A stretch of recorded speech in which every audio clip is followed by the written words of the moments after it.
They built a $5 million villa on my land, then tried to kick my family out of our own cabin.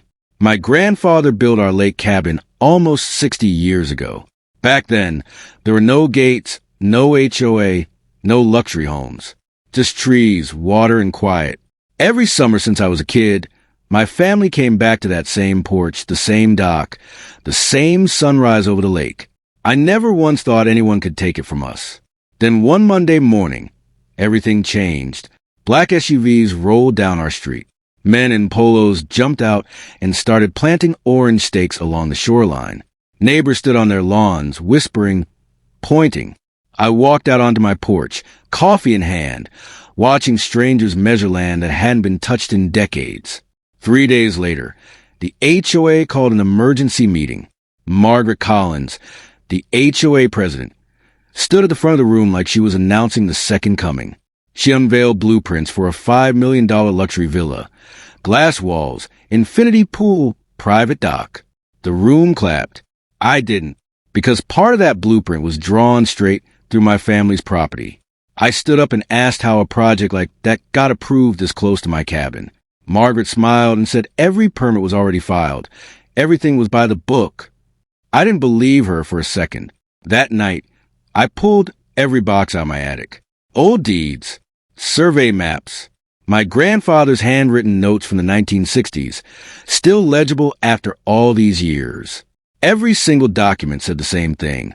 That shoreline was ours, legally, on paper, before the HOA ever existed. Construction started 2 days later. Bulldozers, chainsaws, trucks rolling in before sunrise. The birds went quiet. I started filming everything. Every truck, every fence post, every load of dirt that got dumped near my property line.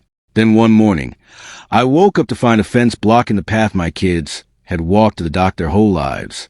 Margaret told me it was just temporary for safety. The next afternoon, an envelope showed up on my porch. No construction update. A legal notice.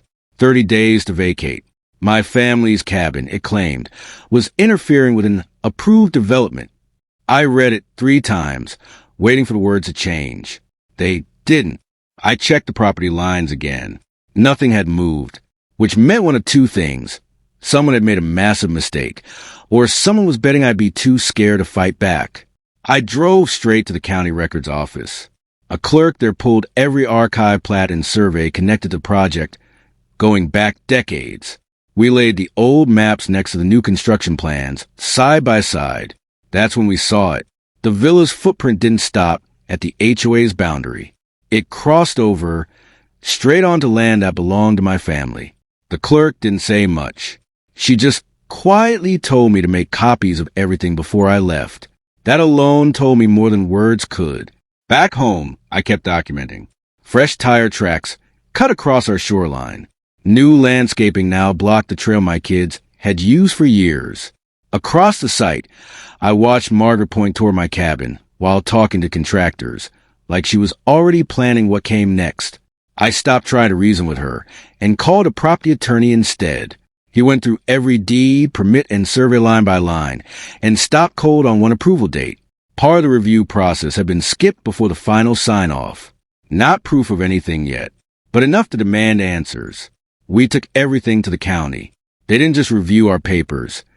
They sent out an independent survey team, real equipment, real surveyors, out on the shoreline while construction crews stood around watching, unsure what to do with their hands.